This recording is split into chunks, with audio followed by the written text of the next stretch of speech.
This is gonna be one of those videos that people don't agree with. What's up, riders? It's your boy Hawkillies, and today I've got a little more serious of a topic to talk about, and trust me, I understand how ironic and hypocritical this is going to sound coming from me while I'm wearing a shirt with a Revice patch and a hat with a build patch. It's just what I wore to stream tonight. But I wanted to talk about fan subs and why we as tokusatsu fans, namely Kamen Rider fans, should talk about them openly and where to get them and make this all just kind of public knowledge. And just to give you a little bit of insight about how this topic came about, a few weeks ago on Twitter, a YouTuber had posted his displeasure with me making these two videos. Right off the bat, I just want to say I have no ill will towards this YouTuber. This is not a video where I want you to go harass anyone at all, either them or anyone in the replies. I'm just going to use a part of the argument and some of the replies to articulate some points in this video. And if at the end of this video I have not convinced you and you still think everything should stay how it is, that's totally fine too. I'm just giving you my opinion on it. To start out, I just want to make it clear, when I mention fan subs in this video, I am firmly talking about Toei's Kamen Rider franchise, seeing as Tsuburaya is absolutely killing it with localizing and making Ultraman available to Western audiences, and Super Sentai is more than likely tied up in something with the Hasbro Power Rangers deal, so that's kind of a non-starter. But probably the most famous Japanese Henshin hero franchise with those of us out here in America is Kamen Rider. Now, why is that? It could be Saban's attempt to capitalize on the popularity of Power Rangers and bring over Kamen Rider Black RX as Masked Rider when we were younger. It could be the critically loved but absolutely nowhere to be found Kamen Rider Dragon Knight adaptation. Or it could be because this 50-year franchise has been tape traded and pirated in Whisper networks all across America. In fact, just this year, we finally got our first officially subbed and distributed Kamen Rider season out here in the West with Tokusatsu's distribution of Kamen Rider 01, which is absolutely a milestone in this fight and deserves to be recognized as so. But I was a fan far before 01. A lot of people were a fan before 01. So how did we watch it? First, let me explain a little bit about the company that makes Kamen Rider. Toei Company is a global entertainment giant, worth 324 billion yen back in 2020 and producing some of the most recognizable content in the world, such as One Piece, Dragon Ball Super, Digimon, and tons of countless others over the past 60 years. But as an American, do any of those properties sound familiar to me? Oh, yeah, of course they do, because they all have American distribution. In fact, One Piece has been simulcasted from Japan to Crunchyroll since November of 2013. Toei Company doesn't just distribute anime to the West, it's one of the pillars of it. But even with that, it's not all roses and daisies with Toei Animation. An incident that happened at the tail end of last year was between Toei and a YouTuber named Totally Not Mark. There are tons of channels that have covered this situation in detail, but the gist of it is Totally Not Mark is an anime reviewer on YouTube who has covered Dragon Ball Super and One Piece, two IPs owned by Toei Company that they found within their right to copyright strike Totally Not Mark. Japan doesn't really have fair use laws like we do here in the US. Mark posts a video talking about the situation, it blows up, he posts another video, a plea to Toei Company if you will, YouTube gets involved, and YouTube ends up giving Mark the option to geo-block his videos in Japan, therefore not infringing on Japan's copyright laws or lack thereof. Mark wasn't posting full episodes, Mark wasn't doing anything but criticizing Toei, and it's been said many times online that Japanese culture is a little different. There is no criticism as much as there is attacks. And that leads into this first tweet I'm going to pull up. It says, there was a channel that was literally almost taken down for praising Toei material. Toei tried taking down videos without any content of theirs. They are a relentless, dangerous crew. And this is all true. The internet revolted against Toei, sided with Totally Not Mark, and in the end, his channel is kind of in a better place for it. He has control of if Japan can see his videos or not, a feature that everyone wants on YouTube, but YouTube is held for only certain creators. So that's the company that we're dealing with when it comes to Kamen Rider. And you would think a company this ruthless, this relentless, if they didn't want something in America, then there would be nothing of it in America. But there is. In fact, there are officially licensed things of pretty much anything but the show itself. There are toys and apparel available through Toei's Western distributor, Bluefin Brands and Team Kamen Rider. And I have to preface this with, this isn't a critique of Team Kamen Rider. I've done that in the past. You can go watch those videos. I completely understand that they are beholden to Toei in this matter, so we're kind of looking at the bigger fish right now. Through this distribution deal, we've got products from Kamen Rider seasons that aren't available anywhere in the West, and by all accounts, we shouldn't be watching. That CSM Gaim driver that you want me to drop $300 on? No, I've never seen the season, but give it to me, I need it. So it's not like Toei thinks the West doesn't exist or that they don't have a big foothold in it. In fact, when Tokushoutsu launched, they celebrated the occasion by airing a movie, Heisei Generations Forever, that we are not supposed to see the 2 seasons that build into this movie. If you are just some new fan flipping through Pluto TV and you see Heisei Generations playing, you can't even go back and find out who those 2 main characters are because it's not available legally. And this is kind of my first point in why we should talk about fan subs openly, is for new fans and accessibility. I want to be able to show this show to my friends, my family, some strangers on the street, and not have to send them to some sketchy site where I'm like, hey, you definitely need an ad blocker for this, or show them how to use torrents or anything.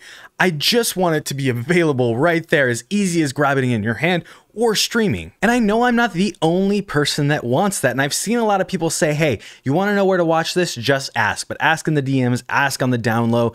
And no, it's 2022. There's a lot of people with social anxiety. There's a lot of people that just don't want to talk to you. And there's a lot of people that don't live on Twitter and know that these resources exist. I can show you right now how many people found my how to watch Kamen Rider video so far by just typing it into YouTube search, because that's one of the websites they know and frequent. If this franchise is ever to become mainstream and flourish on a global scale, it needs this kind of accessibility. I don't need to go to someone's DMs and ask, hey, where can I find the newest Transformer season? It's just there. It's plastered everywhere because Transformers wants that audience, wants those new fans to come in and see what it's all about. And that brings me to the next tweet. It reads, it's not about how easy or hard to find something is. It's about the perception of how easily accessed it is. By keeping things under a layer of silence, the piracy looks smaller, so Toei is less likely to consider it worth taking action against. And at the end of the day, like I've said, how we watch the show is piracy, but let me put it this way, Toei is a business.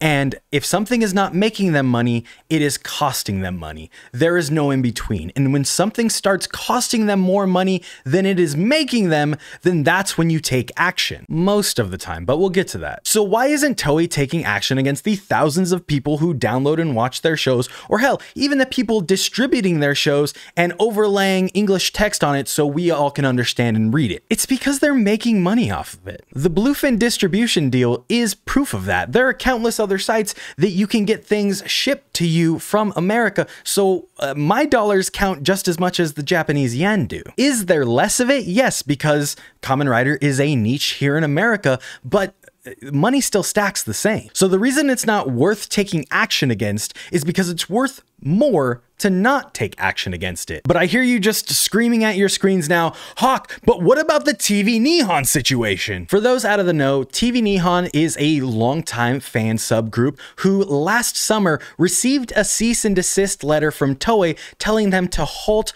all fan subs on Super Sentai and Kamen Rider properties. TV Nihon has since halted subbing and distributing any of Toei's properties. And this is the straw that broke the camel's back that really caused people to kind of draw back and get real secretive about where to get fan subs. A producer of Kamen Rider, Shinichiro Shirakura, then said this is probably the result of some fans making a noise about a fan sub. And that's where this safety and silence or layer of silence idea comes from. The idea that if we as fans do not make noise on where to find this stuff, then Toei will just look the other way and it'll all be good. And that's how this fandom has operated for the better part of 50 years. Toei looks the other way and we're not missing anything, right? And I think this is where a lot of fans don't want to step back and look the problem in the eye. It's that fansubbers don't get paid for this. All the work that goes in from the time Kamen Rider airs in Japan to the almost merely 6 hours that it gets uploaded to a site so you can download it and enjoy it in your living room is unpaid labor. And I know that there are people who will say it's okay, I love doing this, it's a passion project, but 50 episodes a year is a lot. I love making videos here on YouTube, but if I put in so much time and all this effort and I'm getting all these results, then eventually I kind of expect to be paid. Toei doesn't have to spend $1 on the localization of Kamen Rider because we do it for them. The fans promote for them. The fansubbers will translate and localize their product for free. It's unpaid labor, guys. That's what we're looking the other way on. And maybe it was easier to do it years ago when we were trading tapes and buying toys off third-party eBay listings, but we're not in that world anymore. Toei officially expects you to buy its merchandise for these shows that it refuses to give you. Only it doesn't. It gives it to you in the most cost-effective way for themselves. I'm gonna bring up one more tweet, and it says, think of it this way. Cops know weed is being dealt in the city, most don't care. If you're on the street corner with a giant sign saying, weed this way, they will take notice and action, which is just insane to me that people would use this defense. I got this multiple times that people would compare watching your Japanese children's shows to just bulk up prisons and for the most part enforce racial stereotypes, but you know, I digress. This is not the cops turning their head the other way when you go to your dealer. This is the cops supplying your dealer and then reaping those benefits. So that safety and silence thing, it goes both ways. It's safety for us to not have to worry about our favorite fansubbers being ceased and desisted and taken down, but it's safety for Toei and their 324 billion yen. So call me crazy, call me idealistic, but I don't think that's right. I'm gonna compare it to the anime boom, because back in the day there was like Toonami that had 4 shows and that was it. And everything was done this same way with tape trading and piracy and fansubbers, but it got to a point, it got to a boiling point where anime just couldn't be held back anymore. Something had to give, and companies realized, whoa, we have this niche but vocal fan base in the West